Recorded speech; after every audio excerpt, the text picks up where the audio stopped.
The 2024 season for the South Carolina Gamecocks was one full of some excitement, but also some disappointment. Not making the college football playoff left this team motivated for 2025, and you do lose some key pieces, but this is a team that should be plenty exciting heading into this season. The 2024 season, a 9-4 finish should be really exciting for a lot of programs, but I think with this new era of college football, not making the playoff was a disappointment for this team. It was a team that expected to be in that playoff conversation. They were there and they just fell short. Now they're hoping to get to the playoff this year, and it all kind of stems with a couple of guys, but one in particular who we'll dive into here in a little bit. Now, you do lose quite a bit of talent on both sides of the ball, but I think you're still in a good place with the talent you bring in. You do lose quite a bit of NFL talent, specifically on the defense. You lose a trio of defensive linemen in Tonka Hemingway, TJ Sanders, and Kyle Kennard. That's a tough trio to replace if you're anybody, but South Carolina is definitely going to miss them for sure. You also lose quite a bit of linebacker talent as well, losing Debo Williams, Bam Martin Scott, and Demetrius Knight Jr. So the defense took more of the hits than the offense, which makes you excited for what the offense returns, but also you have to find some new players to replace that talent. I don't know if you're going to be able to do that one-to-one, but I do know that this is a team that returns quite a bit of talent and brings some talent in from the transfer portal. Now, they did a good job of recruiting, specifically on certain positions. The running back position, Raheem Sanders was solid, but I think they're very excited about what Razul Faison could do, assuming he's eligible.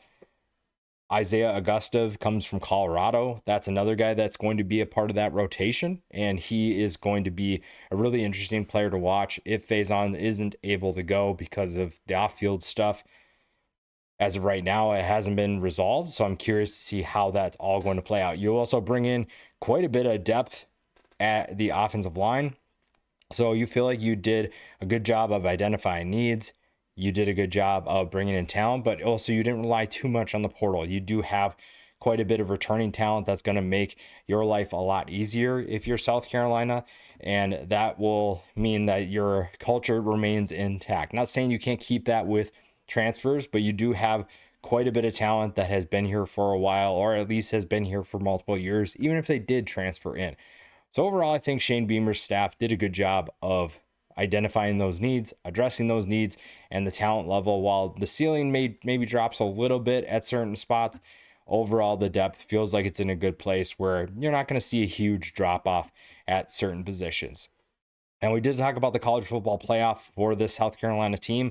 A lot of that hinges on the play of Lenora Sellers. Now, Lenora Sellers is one of the most intriguing quarterbacks in college football coming into this year, purely because of his potential. We saw a lot of good things from him, and obviously there's some questions about his game, but this is a guy who is locked and loaded for another potential monster season. Last year, threw for over 2,500 yards and 18 touchdowns. He also ran for 674 yards on the ground and another 7 scores. So that's a guy who is ready to take his game to the next level.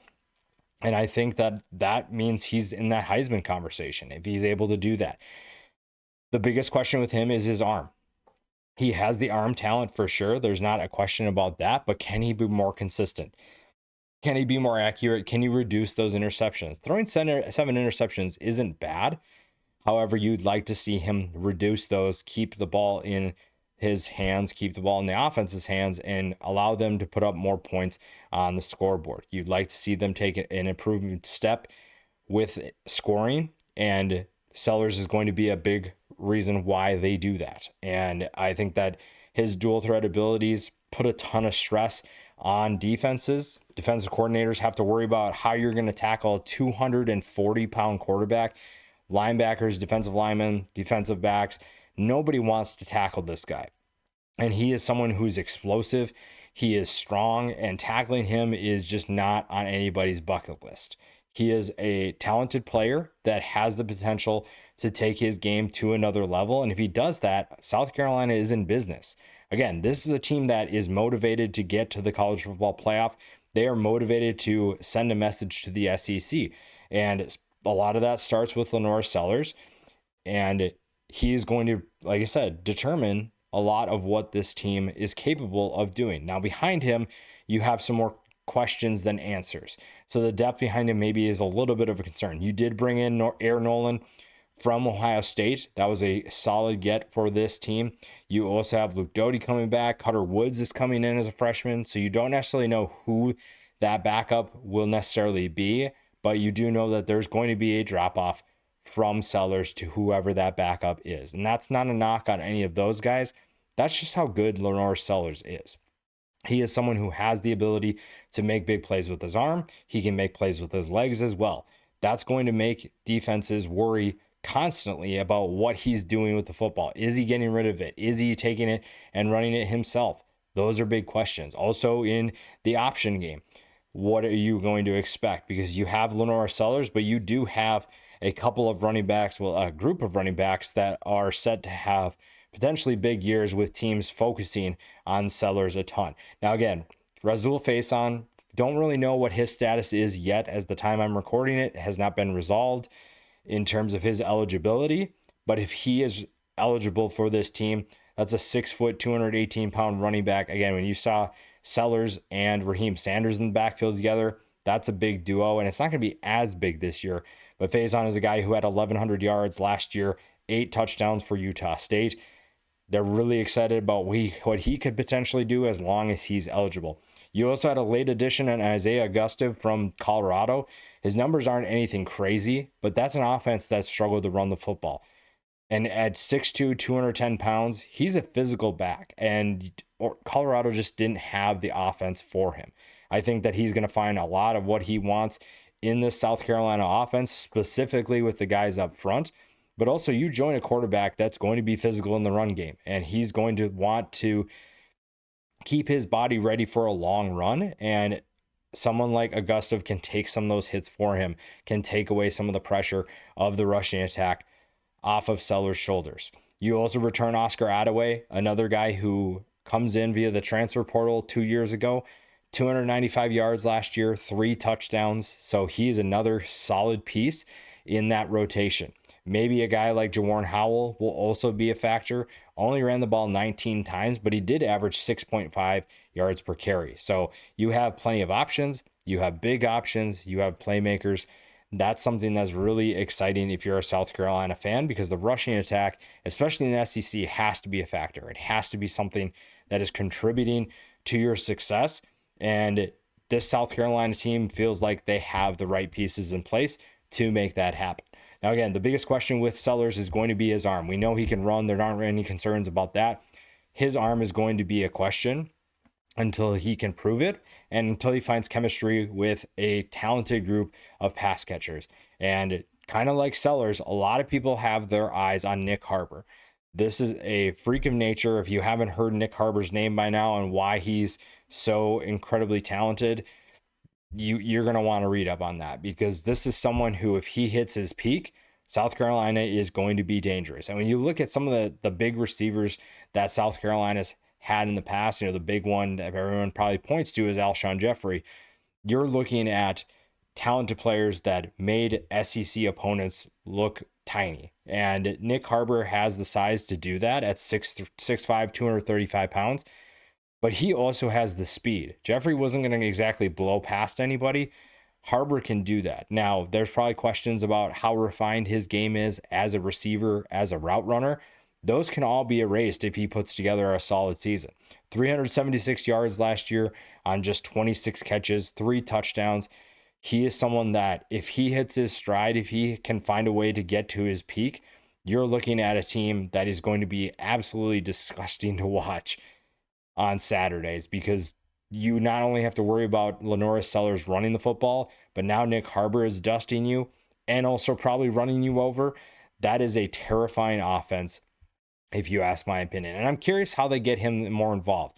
Do they throw more quick screens and let him get out in space and make big plays? I'm curious how the offense will be more accommodating of his skill set and how they get him more involved, because it'd be a mistake to not get him more than 26 catches this year. You have another speedster in Jared Brown, who doesn't have the same frame, but he is someone that can make big plays. Now, only 15 catches last year in his limited time with South Carolina. You want to see him healthy for a full year, but the 16.3 yards per catch tells you exactly what you need to know about what he's capable of doing to create big plays. So not only Nick Harbor brings the speed, Jared Brown is someone who, the former Coastal Carolina transfer, has proven that he can make big plays as well. Isaiah Bennett Jr., another guy that could play a bigger role this year. Somebody is going to have to take more catches. Somebody's going to have to pass to catch more passes from Lenora Sellers. If he's going to develop as a quarterback, somebody naturally is going to step up and be that guy. Bennett could be someone that gets less attention from defenses because everybody's worried about Brown and Harbor. He is someone that could step up and be a reliable target, and he can make big plays as well, but he might be more of that reliable player, that short to intermediate route guy that is able to gash a defense slowly and methodically. 337 yards on 30 catches last year, 3 touchdowns. Maybe another guy that could be in that category is Vandravius Jacobs, 12 catches last year for 181 yards. You also have a couple of freshmen that could be in the mix. Malik Clark and Brian Rowe Jr. are 2 guys that could potentially step up earlier than expected, but this is a team that's excited about their potential. They're excited about what they're capable of doing, and it's only a matter of time before we see them on the field. Similar to what we saw from Nick Harbor, you have a number of guys behind him that are just itching to get on the field and showcase their talent. And then maybe the tight end position is also a part of that. Michael Smith caught 10 passes last year for 106 yards. You also bring in Jordan Dingle from Kentucky. You brought in Brady Hunt 2 years ago. That transaction, if you will, hasn't paid off quite yet. Maybe Maurice Brown II stands out, steps up in a way this year. That's a tight end group that's kind of unknown right now, but that's another group that could be reliable. You have plenty of options and the talent is there. It's not a lack of talent that's the problem. It's a productivity consistency problem right now. And there's a lot of potential that has yet to be realized. Nick Harbor is going to be the biggest one, but I think a healthy wide receiver group and a consistent tight end group gives Lenora Sellers the tools that he needs to be successful and have a potential Heisman worthy year. You don't really have to worry too much about what's going to happen up front. You have plenty of returning talent and experience up front. So the skill positions are probably where you have some of the bigger concerns. The offensive line is just fine. I don't think you have too many concerns. You do have a new center, regardless of if it's Bo Stanley or if it's Rodney Newsome. 2 transfers. Stanley comes in from Troy, Newsome from Western Kentucky. Both of them are plenty experienced, have the ability to compete in the SEC. It's just going to come down to getting that chemistry with Lenora Sellers from a snapping the ball standpoint, but also understanding the offense and understanding what defenses are giving you. That's a big role for a center, and those guys have big responsibilities. Fortunately for them, they join an offensive line specifically, that has plenty of experience that can help them get up to speed. The guards are inexperienced in terms of starts, but they return plenty of games played. So Tree Babalate and Trovon Bach are going to be 2 big bodies that can move guys on defense. They are going to be able to pave the way for Faison, Augusta, Attaway. They're going to be able to make this rushing attack what it was last year as well. And the tackles are going to probably have another solid year. I think Kason Henry is an underrated tackle in college football. I don't think a lot of people are talking about him. Josiah Thompson kind of in that same boat, but that's where you have certain pieces on South Carolina where if they're able to take slight steps, they don't need to take big steps because we're already in a good category for a lot of these guys. They're good players that are just looking to take that small step or maybe a little bit bigger to potentially being great. And that is the difference in how you get to the college football playoff versus missing it like you did last year. The depth behind these guys, we talked about this before. You bring in plenty of transfer portal talent to replenish this offensive line. You lost some key pieces from last year, but you do return quite a bit, and you also brought in talent from the portal. Nolan Hay is a really intriguing player at tackle. We'll see if he can take his game from Incarnate Word to the SEC and compete if Thompson or Henry need a break for whatever reason. You also bring in Nick Sharp from Wake Forest. That one is a sneaky good addition by this staff. I think that he is going to play a big role in this offense. He'll probably be part of the rotation. He'll probably see plenty of time, maybe even get some starts as well. We'll see. Jadavius Shivers is another guy that could potentially play at tackle. I think that he is a really interesting option at tackle, a player that is ready to prove what he can do at this level as well. So the offense feels like it's in good place. It feels like it has more figured out maybe than the defense does because it didn't lose as much talent. But that doesn't mean that the defense is lacking for talent. And the defensive line is kind of a perfect example of that. Now, everybody is going to talk about Dylan Stewart. And Dylan Stewart is a tremendous talent. This is a disruptive kid right off the bat. You can see the explosiveness, the ability to be disruptive, to get to the quarterback.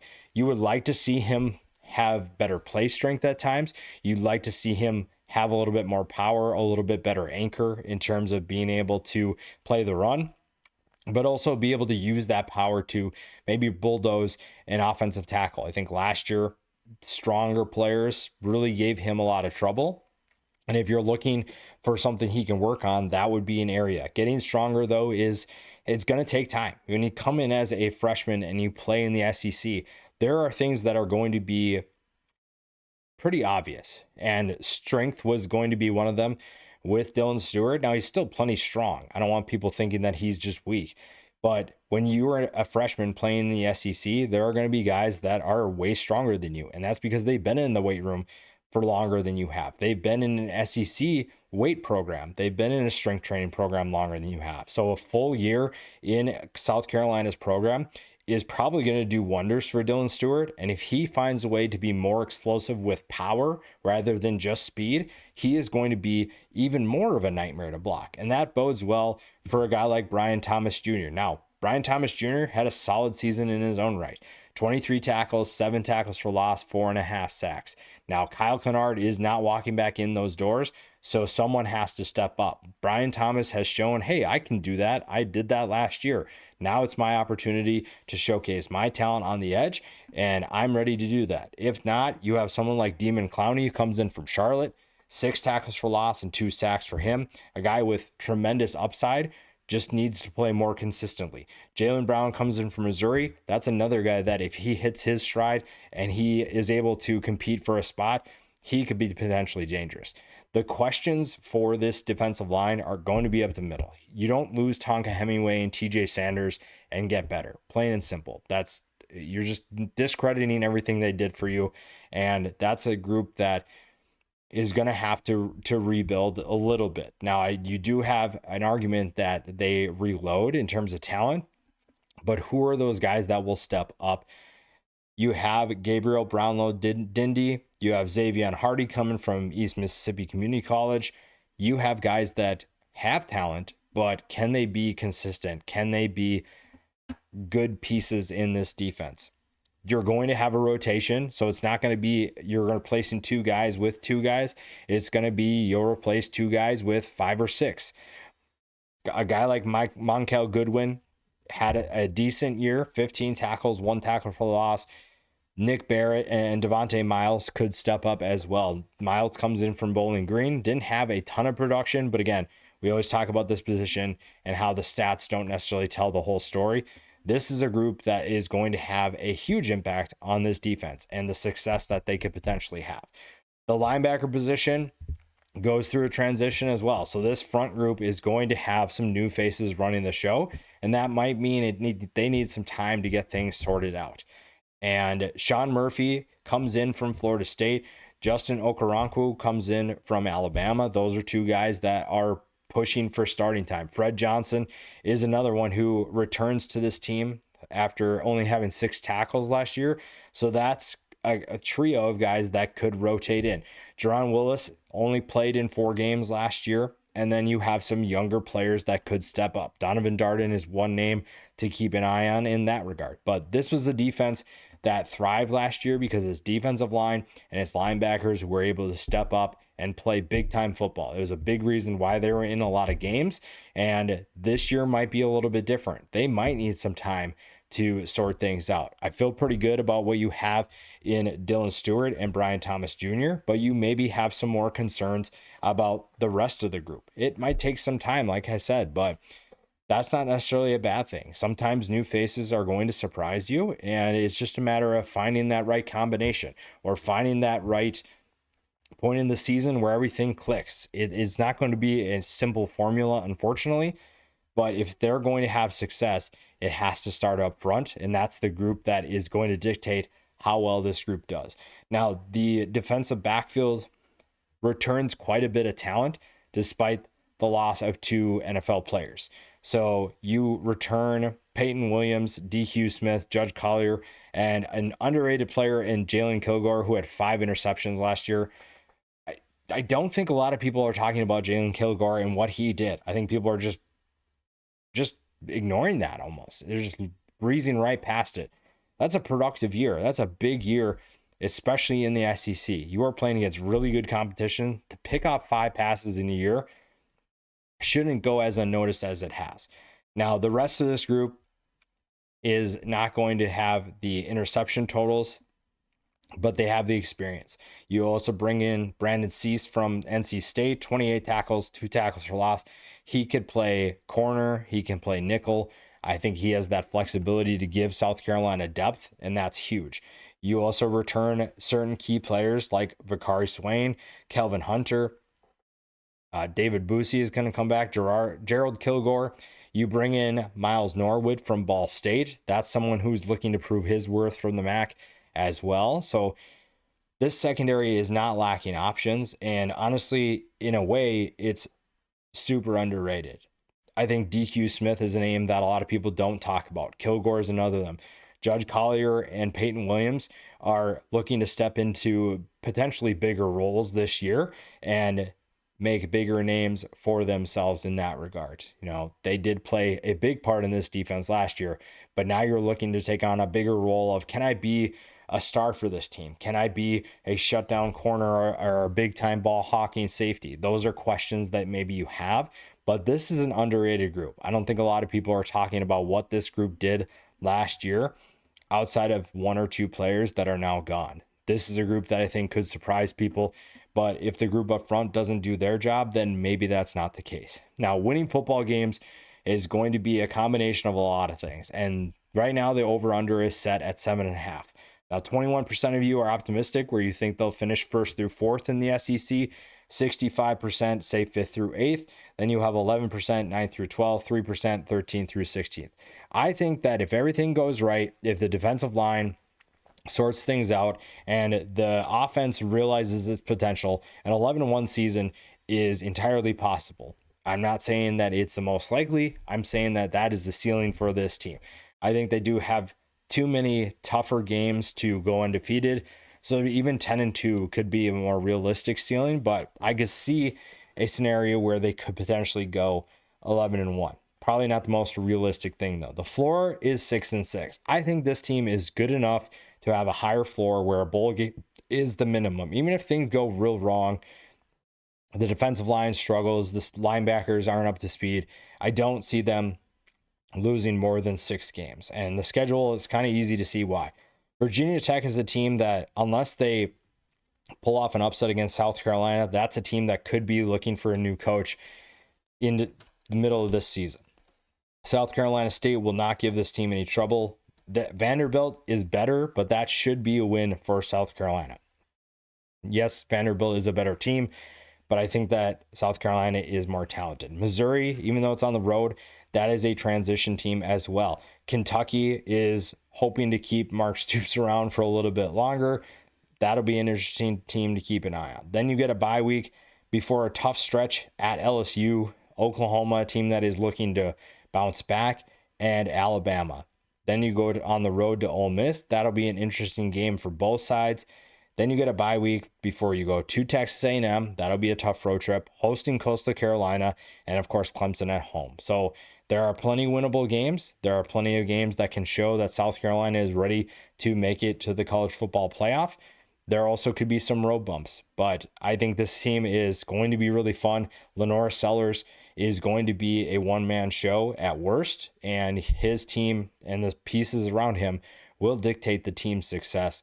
Again, this should be an exciting team. There are some things that need to go right, but if they do, this team has the makings of something special in 2025.